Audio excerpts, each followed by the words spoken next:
Entonces a Primera de Corintios, capítulo 9, y vamos a leer este capítulo.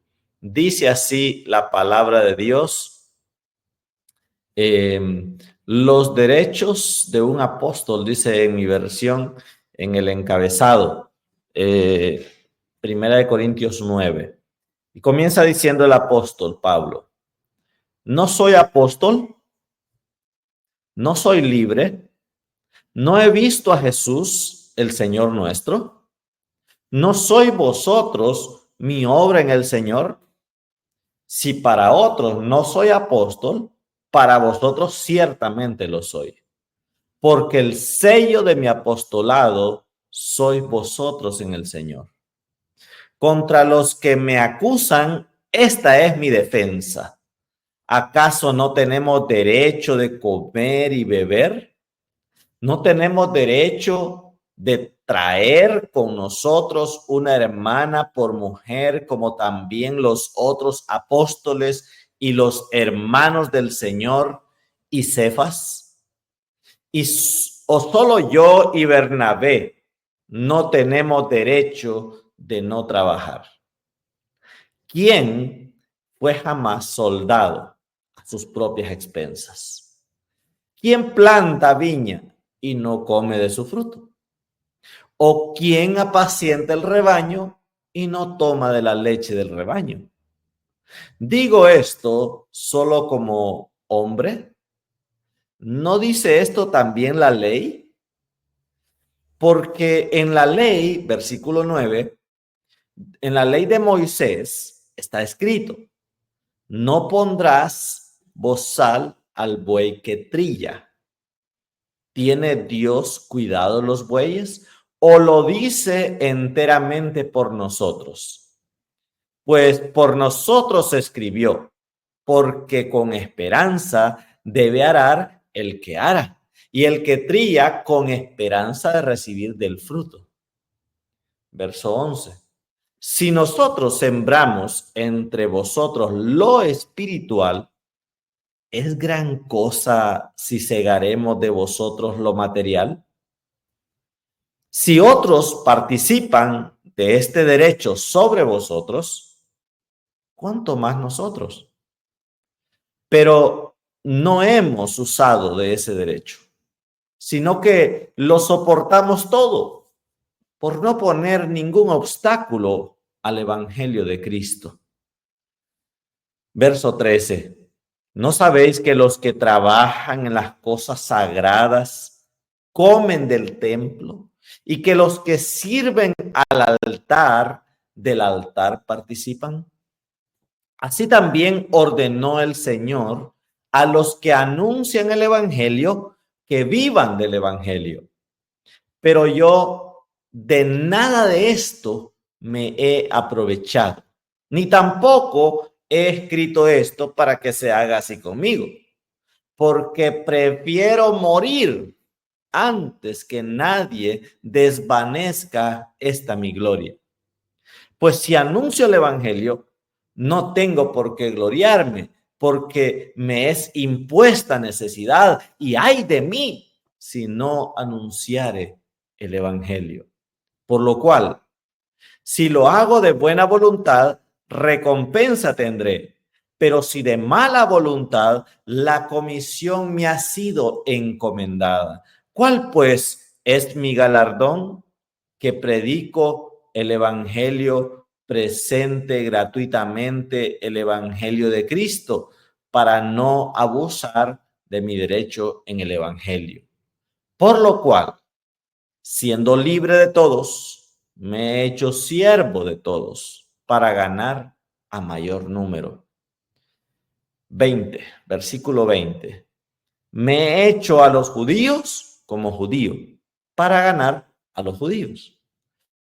A los que están sujetos a la ley, aunque yo no esté sujeto a la ley, como sujeto a la ley para ganar a los que están sujetos a la ley.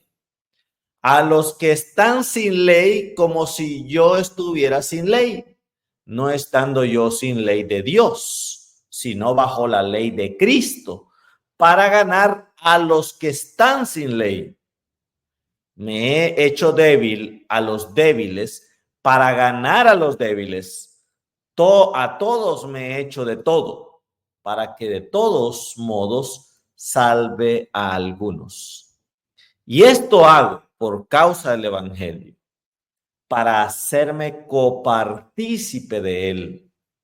¿No sabéis que los que corren en el estadio, todos a la verdad corren, pero uno solo se lleva el premio? Corred de tal manera que lo obtengáis. Todo aquel que lucha, de todo se abstiene. Ellos a la verdad para recibir una corona corruptible, pero nosotros una incorruptible. Verso 26. Así que yo de esta manera corro, no como a la aventura, sin de esta manera peleo, no como quien pelea al aire, sino que golpeo mi cuerpo y lo pongo en servidumbre, no sea que, habiendo sido heraldo para otros, yo mismo venga a ser eliminado. Amén. Bien, mis hermanos, el capítulo de hoy, un capítulo sumamente interesante, que también tiene varios tópicos, déjenme decirles, tiene varios tópicos. Vamos a tratar de abarcar algunos de ellos y quisiéramos, ¿verdad?, cómo poder emplear el tiempo bien para poder explicar algunos detalles. Vemos acá que Pablo defiende la libertad, su libertad, explica que los ministros deben vivir del evangelio, vamos a hablar de eso, pero que él ha decidido no hacerlo para no ser gravoso a nadie, ni ofender en asuntos de menor importancia. También presenta que nuestra vida es semejante a una carrera, ¿verdad? Así que vamos a ir viendo estos temas que son de sumamente importancia. Pablo, ¿verdad?, en 1 Corintios 9:5 comienza con un tema allí que quiero poner bien, ¿verdad?, aquí al tema de ustedes. No tenemos derecho de traer con nosotros una hermana por mujer, como también los otros apóstoles y los hermanos del Señor y Cefas. Pablo aquí está confirmando algo que deja claro, que Cefas tenía esposa, ¿verdad? Y esto vamos viendo algunas bases. Por ejemplo, está hablando de Simón, ¿verdad? Estamos en Juan 1:42, que dice: y le trajo a Jesús, y mirándole Jesús dijo: tú eres Simón, hijo de Jonás, tú serás llamado Cefas, que quiere decir Pedro. Entonces está hablando del apóstol Pedro. En 1 Corintios capítulo 1, versículo 12, dice: quiero decir que cada uno de vosotros dice: yo soy de Pablo, yo soy de Apolo, yo de Cefas, y yo de Cristo. ¿Hablando de quién? De Pedro. En 3:22, sea Pablo, sea Apolo, sea Cefas, sea el mundo, sea la vida, sea la muerte. Y aquí en 9:5, ¿verdad?, está hablando de que él traía su esposa con él, ¿verdad? Estaba con él. Y de esa manera vamos viendo cómo esto se va desenlazando, ¿verdad?, en este pasaje. En cuanto a la esposa, nosotros podemos mencionar y recordar en 1 Corintios 7:7, cuando nos decía lo siguiente: quisiera más bien, dice él, el apóstol Pablo, que todos los hombres fuesen como yo, que cada uno tiene su propio don de Dios, uno a la verdad de un modo y otro de otro. ¿Y de qué estaba hablando allá? Estaba hablando justamente de el don de continencia, donde él, ¿verdad?, está hablando de la esposa, de los que no tienen esposa, de los solteros y todo ello. Hay varias posiciones en cuanto a esto, hermanos. No podemos ser dogmáticos en este tema, no podemos ser dogmáticos, porque no se puede demostrar en forma concluyente que Pablo estuviera casado previamente. Eso también nos lo dice el comentario bíblico adventista, ¿verdad? Pablo dio su voto contra los santos, lo que allá está en Hechos 26:10, lo que ha llegado también a interpretarse, ¿verdad?, que Pablo era miembro del Sanedrín, y Hechos de los Apóstoles, hermana White lo afirma de esta manera, ¿verdad?, que era miembro del Sanedrín. Y uno de los componentes que tenían los del Sanedrín era que tenían que ser casados. Y lo más natural entonces es suponer que Pablo, un estricto fariseo, no podría haber pasado por alto lo que los judíos consideraban una obligación sagrada, casarse. Pero esto no lo podemos probar propiamente. Ambas partes son interpretaciones, y además de esto, algunos también mencionan de que sí, él fue miembro del Sanedrín, pero que Pablo era una mente brillante, era un hombre, un joven. Recuerden que era joven cuando el apedreamiento de Esteban. Era un talento grande para todos, y entonces el Sanedrín no podía desperdiciar esa mente brillante que tenía, y podría también, algunos, ¿verdad?, han llegado a afirmar esto, a considerarse entonces esa cláusula en algún momento para él. Es solamente también parte de lo que algunos han mencionado, así que podríamos quedarnos allí donde pues está entre, por un lado, don de continencia, no se casó; por otro lado, sí estuvo casado previamente, pero luego pasó algo con su esposa al momento de la conversión, como algunos lo señalan. Pero ninguna de las posiciones podríamos nosotros afirmarla. Lo único que sí podemos decir es que él fue miembro del Sanedrín, ¿verdad? Y lo cual, pues, debió cumplir algunas características, pero no más de allí en cuanto a esto. Ahora, hay varios puntos aquí que él va a ir tratando. ¿Cuál es el problema que había en los Corintios? Uno de los temas que tenemos ahí en perspectiva era que en Corinto había desunión, había falta de unidad, y habían varios temas que los dividía. Y ya vimos varios de ellos, ¿verdad? El tema de los sacrificados a los ídolos, el tema de las esposas, el tema habían varios del matrimonio como tal, ¿verdad? Eran puntos que estaban allí en perspectiva, pero hay varios puntos, ¿verdad?, que nosotros vamos a ir revisando aquí en el tema que vamos a ir tratando. Ahora, hay algunos temas que se van desprendiendo, y yo quiero ir descifrando algunos de ellos. Por ejemplo, en el versículo 9. Vamos a irnos al versículo 9, donde dice: porque esto viene a responder a una serie de preguntas retóricas que él está presentando previamente. Y justamente está hablando de los derechos de él como apóstol.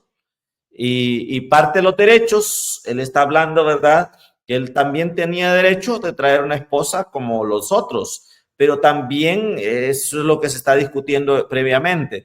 Pero también está hablando del sostenimiento y de su apostolado, de su derecho. En el versículo 4, él dice: ¿acaso no tenemos derecho de comer y beber?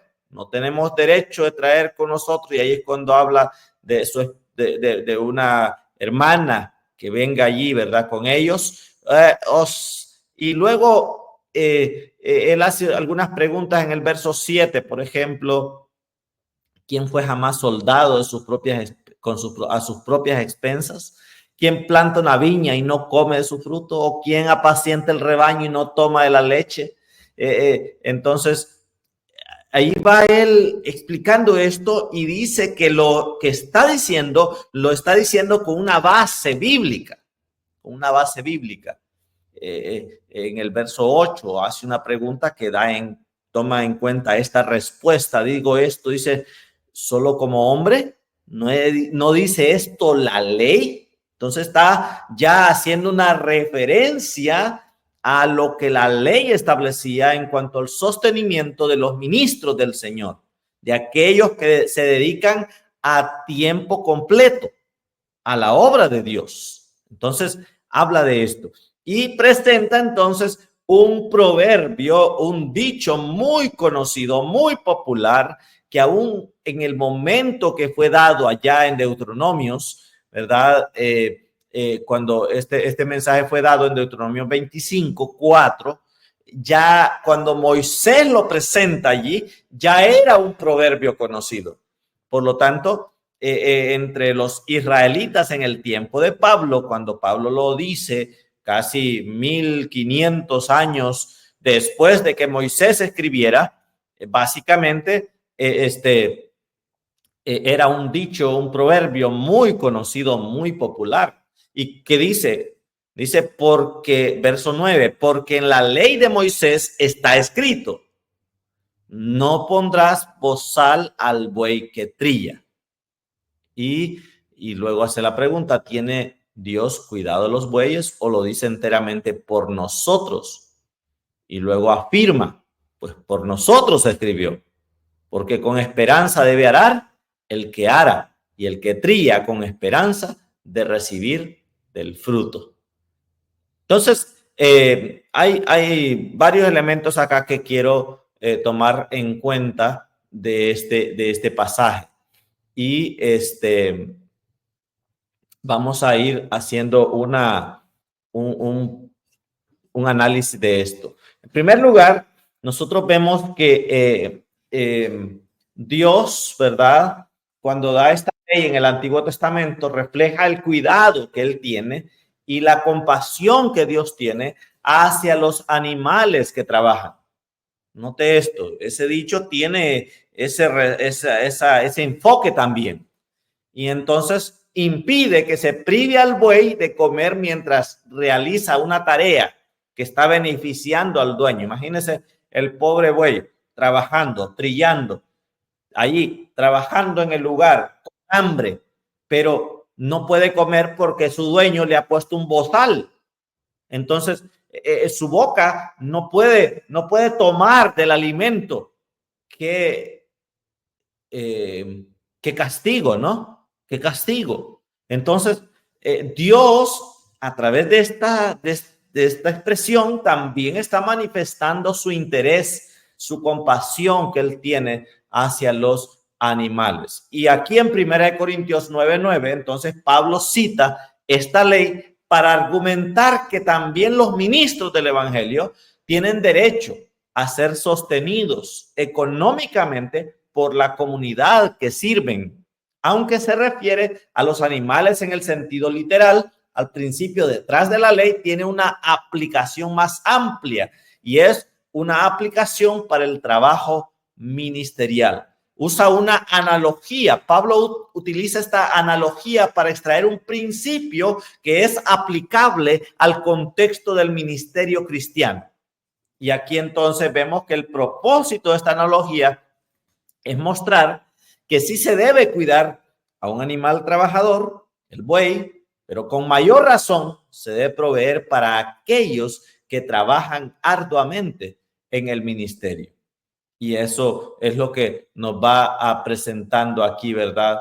En esto. De hecho, ahí me presenta que al igual que el buey debe disfrutar de los frutos de su labor, los ministros del Evangelio merecen apoyo material. Y esto lo vemos, ¿verdad? En el versículo 11, me impresiona cómo en el versículo 11 hace una comparación muy importante y profunda, hermanos. Dice, si nosotros sembramos entre vosotros lo espiritual, ¿qué es más importante, hermanos? ¿Lo espiritual o lo material? Claramente, lo más importante es lo espiritual. Sin embargo, el hombre contemporáneo, este hombre secular, la humanidad secular de hoy, le da más importancia a lo material, pero lo más importante es lo espiritual. Y dice, y si nosotros sembramos entre vosotros lo espiritual, hace una pregunta, dice, ¿es gran cosa si segamos de vosotros lo material? Vean que está colocando el apóstol en mayor escala, ¿verdad? Lo espiritual, lo material es algo mínimo. Esto es lo que está presentando aquí el apóstol.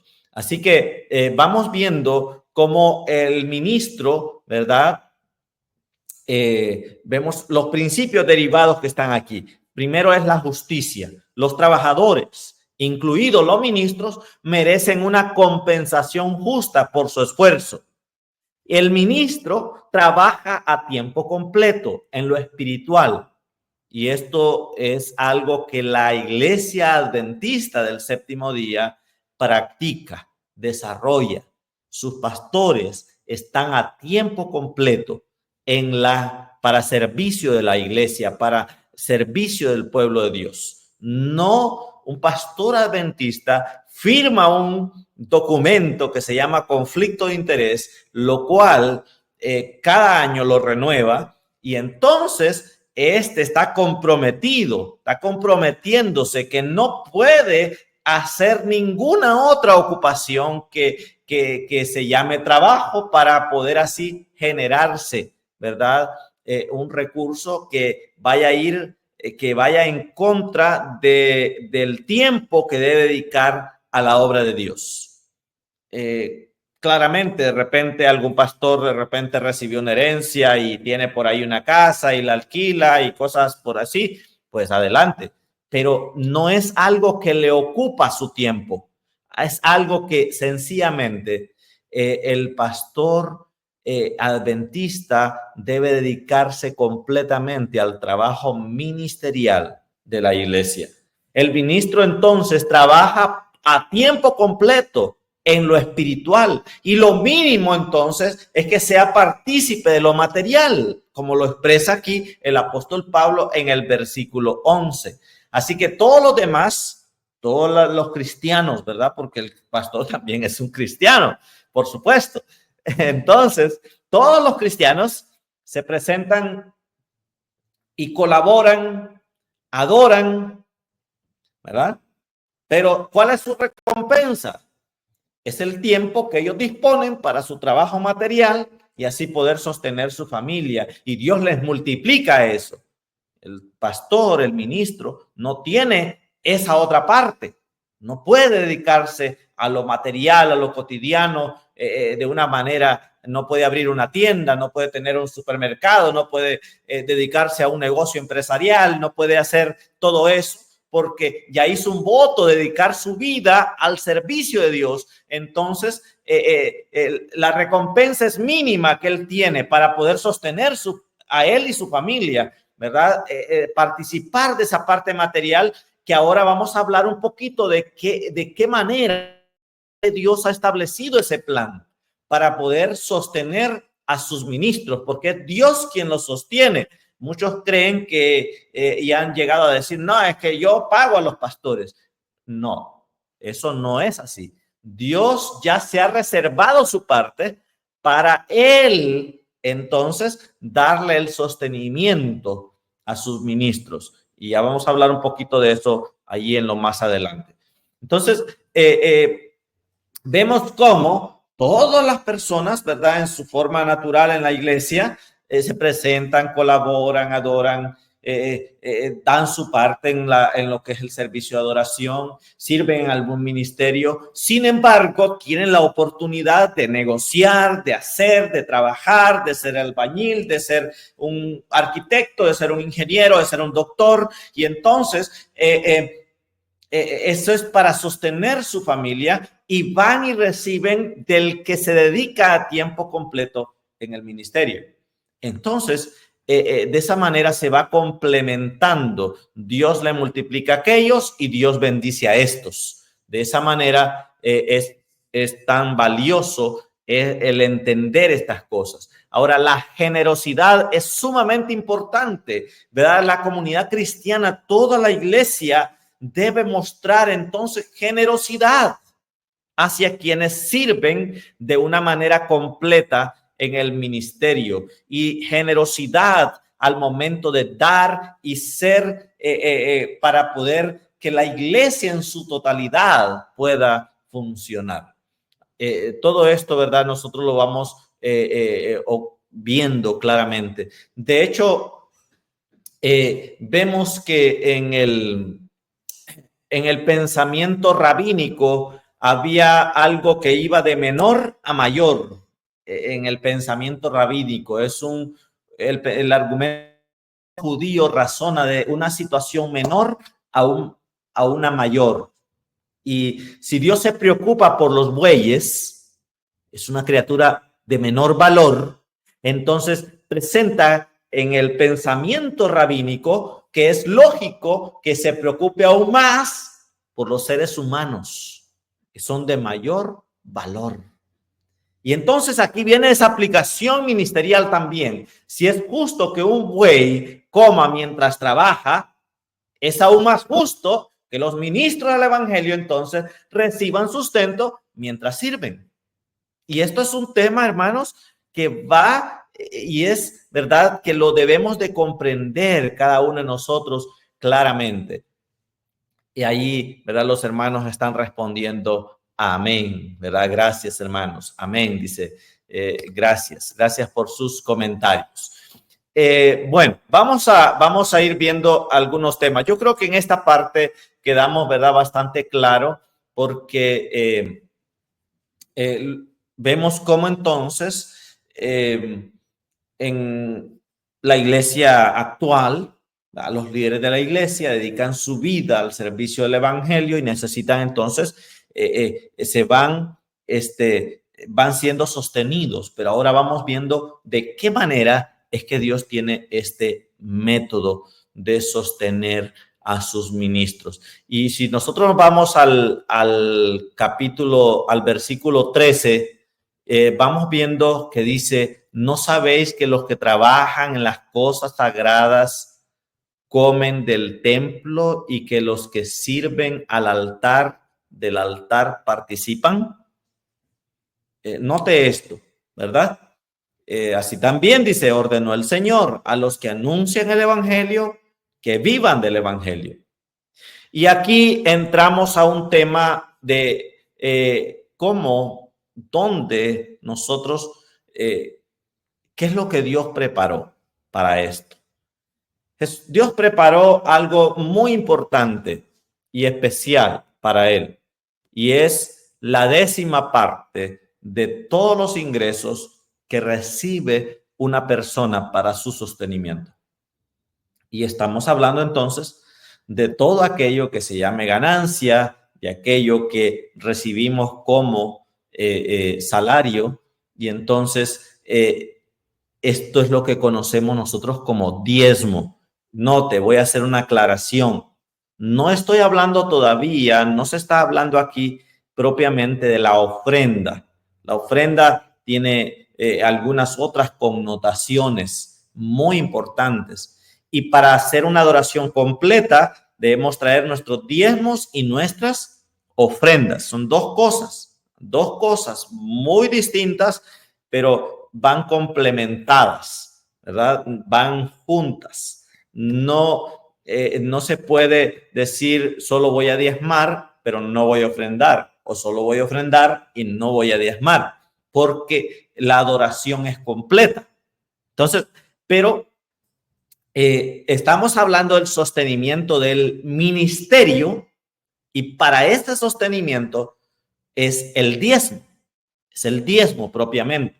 La ofrenda tiene otras más variantes, ¿verdad? Las cuales no tienen que ver con el sostenimiento, de los ministros. Tiene que ver con otros elementos que era para el sostenimiento del santuario como tal y para también podía ser compartido entre aquellos que tenían necesidad.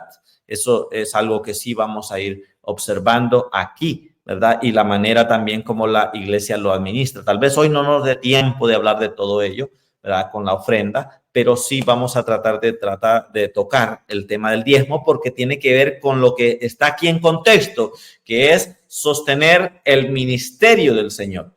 Entonces, algunas personas preguntan, ¿será que es correcto, pastor, enviar los diezmos a cualquier organización o entregársela a un individuo que dice que está haciendo la obra del Señor? Yo lo ocupo para pagar un obrero bíblico. Yo lo ocupo para ayudar a una persona que está pasando necesidad. ¿Qué es lo que la Biblia enseña?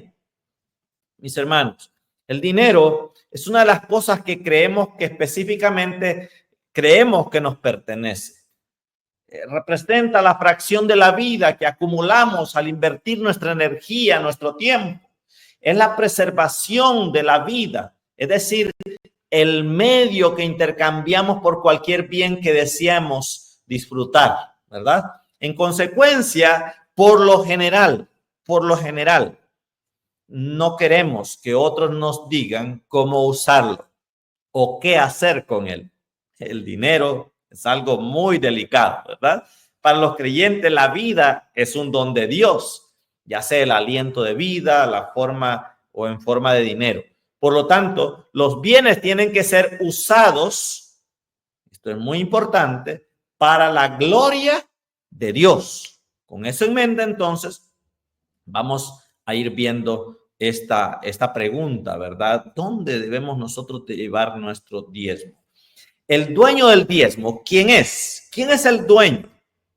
Vean, ¿qué es el diezmo? Es un porcentaje, es el 10% del dinero que recibimos a cambio de nuestra inversión de tiempo y energía. Es decir, el trabajo, un negocio. Así que es natural, por lo tanto, concluir que nos pertenece y que nosotros deberíamos decidir cómo administrarlo. Pero, ¿qué dice la Escritura? ¿Qué dice la Biblia? La Escritura realiza una afirmación que es posible que verifiquemos hasta científicamente, ¿verdad? El diezmo, ese 10% de nuestros ingresos pertenece al Señor. Levítico 27:30. ¿Qué nos dice Levítico 27:30? Dice, y el diezmo de la tierra, así de la simiente de la tierra como del fruto de los árboles, ¿de quién es? De Jehová.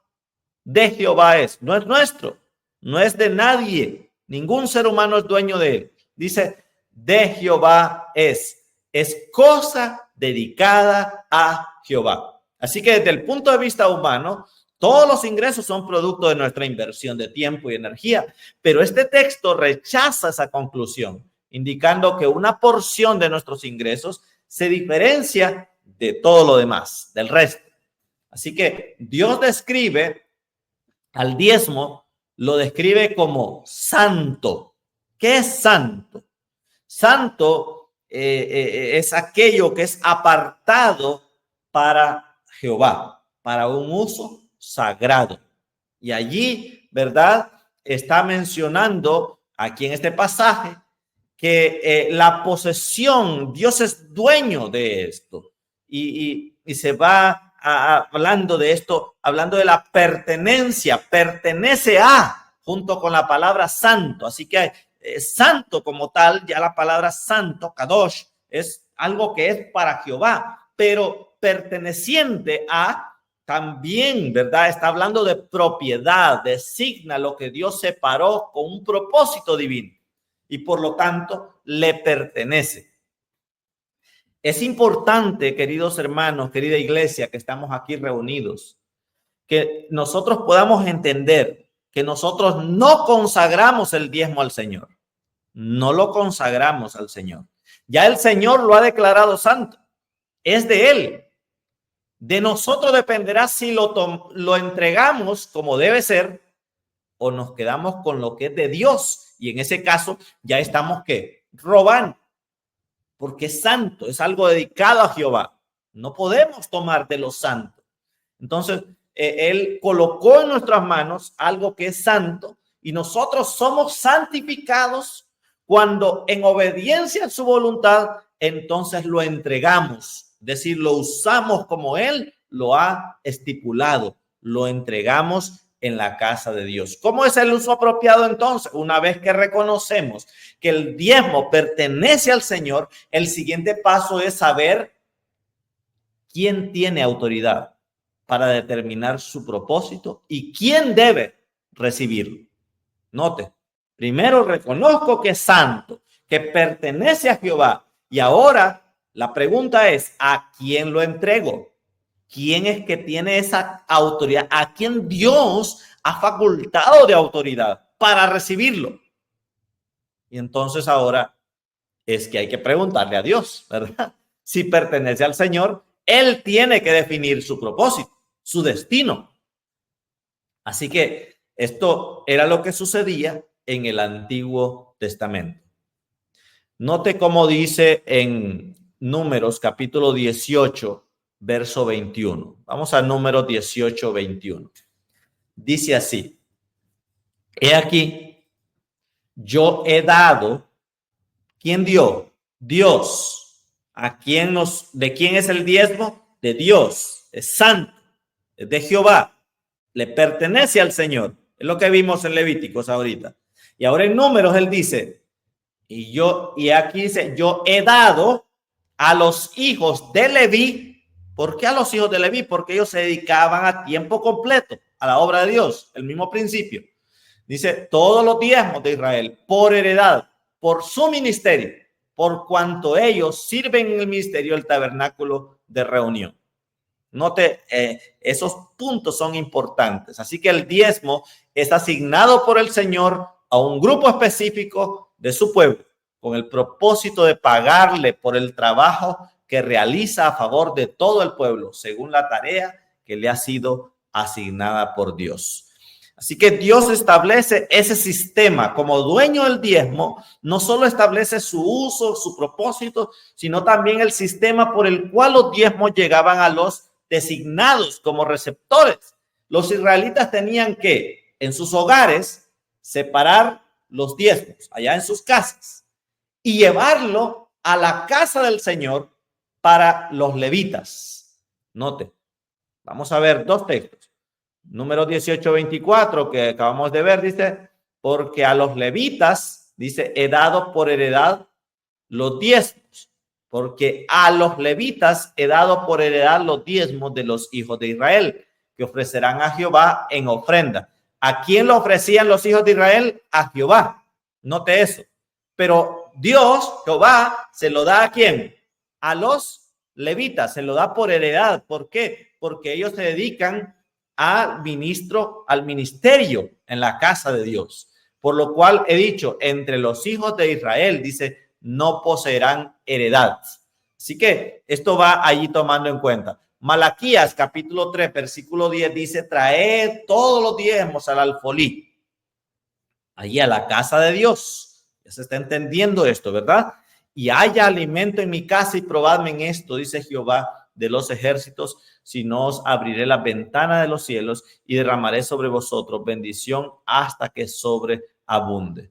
El alfolí aquí en Malaquías se refiere a los salones del templo que eran utilizados para almacenar los diezmos que luego serían distribuidos entre los levitas. En otras palabras, entonces, las personas no eran libres de dar el diezmo a quien ellos les pareciera o de depositarlo en otro lugar que no fuera el templo. Había personas específicas que Dios encargaba, que se encargaban de recolectar, de distribuirlo entre los levitas y los sacerdotes. Y aquí nosotros encontramos que estas personas, por ejemplo, si usted va a Segundo de Crónicas, capítulo 31, verso 12, mire lo que dice.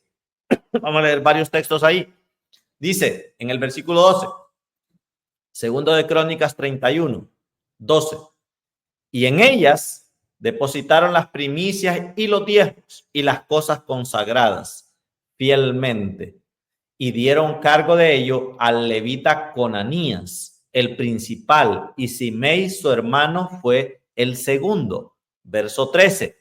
Y Jael y Azarías, Naat, Asael, Jerimot, Josabad, Eliel, Ismaquías, Mahat, Benaía, fueron los mayordomos al servicio de Conanías y de Simei su hermano, por mandamiento del rey Ezequías, y de Azarías, príncipe de la casa de Dios. Vayan al versículo 15 y 16. Dice, y a su servicio estaban Edén, Nianín, Jesúa, Semaías, Amarías, Secanías, de las ciudades de los sacerdotes, para dar con fidelidad a sus hermanos sus porciones conforme a sus grupos, así al mayor como al menor. Y el verso 16 dice, y a los varones anotados por sus linajes de 3 años arriba, a todos los que entraban en la casa de Jehová para desempeñar su ministerio según sus oficios y grupos. Así que había unas personas encargadas, responsables. Y es lo que la iglesia hace. En la iglesia local note que los tesoreros son los que entregaban esto a los levitas y lo distribuían. Note aquí cómo funciona. La iglesia, el adorador, entrega a la tesorería, al tesorero de la iglesia, a través de un sobre, el cual coloca su nombre, coloca la cantidad que corresponde a diezmo, la cantidad que corresponde a ofrenda, y entonces el tesorero lo registra y lo entrega al tesorero de él, que es el tesorero de la asociación. Y el tesorero de la asociación es el que se encarga de la distribución para poder así dar equitativamente, ¿verdad? Lo que corresponde de acuerdo a póliza, en este caso, ¿verdad? Nuestro. Entonces, lo que corresponde para el sostenimiento del ministerio. Así que en la iglesia el diezmo tiene que ser usado solo por los que la iglesia reconoce como los instrumentos designados por Dios. No es por otra persona. Y es lo que ahí nos está señalando en 1 Corintios 9:13, ¿verdad? ¿No sabéis que los que trabajan de las cosas sagradas comen del templo y que los que sirven al altar del altar participan? Y entonces el verso 14 dice, así también ordenó el Señor a los que anuncian el evangelio que vivan del evangelio, pero todo en su debido orden. No es que el pastor va a agarrar, ¿verdad? Él directamente, el levita no agarraba directamente del pueblo el diezmo. No, habían personas designadas y estas personas designadas lo administraban hacia los levitas que ministraban en el templo. De esa manera se hacía de una manera ordenada, organizada. No se volvía una competencia a ver quién agarraba más. No, era todo de una forma bien organizada. Así que, ¿qué se espera de nosotros, mis hermanos? ¿Qué se espera? Que nosotros devolvamos el diezmo a la iglesia por medio de la tesorería local. No que lo enviemos a individuos, a grupos que se llevan hacia adelante con sus propios emprendimientos religiosos, ¿verdad? El diezmo que Dios tiene que ser, que tiene que ser usado por Dios. Es el diezmo de Dios y tiene que ser usado por Él, como Él lo estipula, para el cumplimiento de la misión en la iglesia. Así que esto es lo que teníamos que mencionar en esta mañana en cuanto a este punto, ¿verdad? Lo cual nos demanda a nosotros un compromiso con Dios, con Dios. Note que usted no le, o yo, que también el pastor diezma, no le estamos pagando al pastor. No, en ninguna manera. Yo le estoy devolviendo a Dios lo que es de él. Dios se encarga entonces de distribuirlo por medio de las personas que él ha designado para sostenimiento de sus ministros. Muy bien. Creo que estamos claros ahí.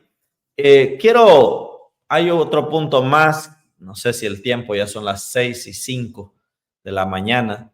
En el verso 21 habla de los que están sin ley. Es un tema muy, muy importante porque nos habla de la ley de Cristo. ¿Y cuál será entonces el significado aquí de la ley de Cristo?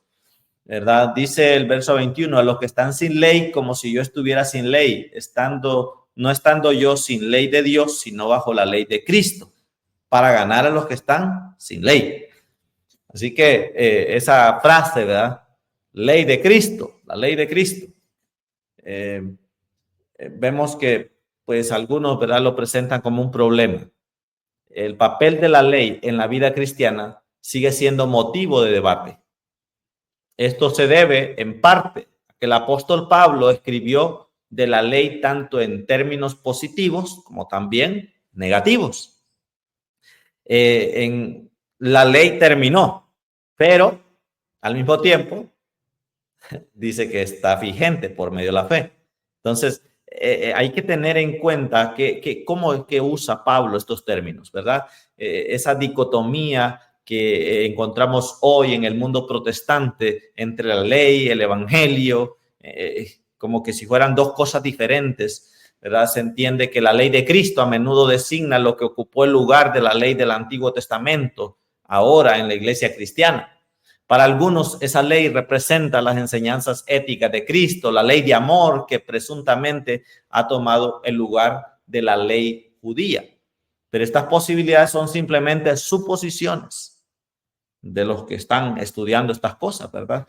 Pero también encontramos muchos que han estudiado esto también, se dan cuenta que esta dicotomía entre la fe y el evangelio, la ley, ¿verdad?, no viene de Pablo. Algunos adventistas sí siempre hemos creído y enseñado esta cosa, ¿verdad? Veamos qué dice Pablo en Romanos 9:30, por ejemplo, en adelante. Vean lo que dice él ahí. ¿Qué pues diremos? ¿Que los gentiles que no iban tras la justicia han alcanzado la justicia? Es decir, la justicia que es por la fe. Mas Israel, que iba tras la ley de justicia, no la alcanzó. Pues, ¿por qué? ¿Por qué? Porque ellos iban tras ella no por fe, sino como por obras de la ley, pues tropezaron en la piedra de tropiezo.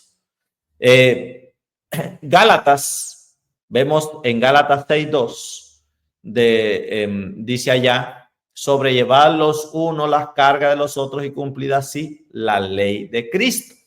Entonces aquí en Gálatas, ¿verdad?, está directamente conectada con el amor cristiano, con el cumplimiento de la ley. Si usted ve Gálatas 5:14, dice, porque toda la ley en esta sola palabra se cumple. Amarás a tu prójimo como a ti mismo. Así que Gálatas 6:2 ofrece esta ilustración específica de este principio. Ayúdense unos a otros para llevar sus cargas. Así cumplen la ley de Cristo. Esto no significa entonces que la ley de amor ha reemplazado a la ley del Antiguo Testamento, sino que la ley en verdad se cumple cuando la obediencia es una expresión del amor cristiano. Eso es lo que nos está señalando. Así que si el principio del amor resume la ley, no lo anula. Esto es corroborado por el hecho de que el fruto del Espíritu, mencionado en Gálatas 5:22, se basa en los principios de la ley de Dios. Se basa en eso, ¿verdad? Nosotros lo vemos allí en estos textos, ¿verdad? Más el fruto del Espíritu es amor, gozo, paz, paciencia, benignidad, bondad, fe, mansedumbre, templanza. Contra tales cosas, termina el apóstol ahí, no hay ley. Pero el punto, todavía en Romanos 13:8, donde Pablo repite la idea de que el amor cumple la ley, entonces procede a citar los 10 mandamientos. Usted lo va a encontrar, por ejemplo, vaya conmigo a Romanos 13, versículo 8 y 9. Dice, no debáis a nadie nada, sino el amaros unos a otros, porque el que ama a su prójimo ha cumplido la ley. Porque no adulterarás, no matarás, no hurtarás, no dirás falso testimonio, no codiciarás. Cualquier otro mandamiento en esta sentencia se resume, amarás a tu prójimo como a ti mismo. Así que está haciendo un resumen, ¿verdad?, de lo que está allí. El hecho de que Pablo reafirma entonces la obediencia a los 10 mandamientos muestra con claridad que resumir la ley en amor no deja sin efecto a la ley. De hecho, en Romanos 7, mira lo que dice Romanos 7:7. ¿Qué diremos pues? La ley es pecado en ninguna manera. Pero yo no conocí el pecado sino por la ley, porque tampoco conociera la codicia. Si la ley no dijera, no codiciarás. Así que él está mostrando ahí con claridad esto, ¿verdad? Y de hecho, los consejos que le está dando a la iglesia cristiana son claros en relación a la ley. Vea lo que dice Efesios 4:28. El que hurtaba, no hurte más. ¿De qué está hablando? De los 10 mandamientos, sino que trabaja, haciendo con sus manos lo que es bueno, para que tenga que compartir con el que padece necesidad. En Efesios 5:3 también, 5:3 dice, pero fornicación y toda inmundicia o avaricia, ni aun se nombra entre vosotros como conviene, ni palabras deshonestas, ni necedades, ni trujanerías, que no convienen, sino antes bien acciones de gracia. Porque sabéis esto, que ningún fornicario, inmundo, avaro, que es idólatra, tiene herencia en el reino de Cristo y de Dios. Así que está haciendo referencia ¿a qué? A la ley de Dios. A la ley de Dios. La ley no queda sin efecto por el amor, al contrario, se magnifica. Y eso es lo que encontramos aquí, ¿verdad? En este texto que nosotros vamos viendo. Entonces, ¿qué significa ley de Cristo? Simplemente significa la ley que Cristo nos enseñó por medio de su ejemplo en su vida. No la ley que enseñaban los líderes judíos, que solo era de palabras, pero no hacían. Por supuesto, no estamos hablando aquí, ¿verdad?, en forma en que los judíos guardaban la ley, sino que está hablando en la que vino Cristo a guardarla, a corregir lo que ellos hacían mal. Entonces, en Cristo nosotros encontramos el propósito verdadero de los 10 mandamientos de la ley, y en ese sentido ha llegado a ser la ley de Cristo, que está mencionada aquí en el texto que estamos estudiando, ¿verdad? Y esa es la ley establecida por fe en su lugar apropiado. Así que la ley, la obediencia a la ley debe fluir del amor, no de un intento para que Dios nos acepte, sino del amor, porque amamos a Dios. Cristo no abrogó los valores morales de la ley de Dios que se encuentran en el Antiguo Testamento. Al contrario, él guardó y cumplió como debía ser y mostró el amor que Dios tiene para con todos nosotros. La ley de Cristo es nada más y nada menos que aquella ley que Cristo, los 10 mandamientos mismos que él nos manda: si me amáis, guardad mis mandamientos, los que Cristo nos modeló, nos dio en su vida, por ejemplo, a cada uno de nosotros. Y él también guardó el sábado, él también no tuvo dioses ajenos, él también no mató, no robó. Es decir, los 10 mandamientos Cristo los cumplió y de esa manera los vivió. Y de esa forma nosotros somos invitados a también cumplir la ley de Cristo. Que Dios nos bendiga, mis hermanos, esta mañana, y que podamos también nosotros ser obedientes a su palabra y ser claros en lo que el Señor nos está pidiendo esta manera. Y que podamos correr de la manera correcta para que podamos llegar juntos a la meta. Gracias a cada uno, ¿verdad?, por sus comentarios que tenemos ahí. Que Dios pueda bendecirles a cada uno en esta hora. Vamos entonces a orar. Oremos. Bendito Padre, te damos gracias, Señor, en esta mañana, que tú nos has concedido la oportunidad de estudiar este capítulo, que ha sido de mucha bendición. Bendice a cada hermano, a cada hija tuya que está allí conectado.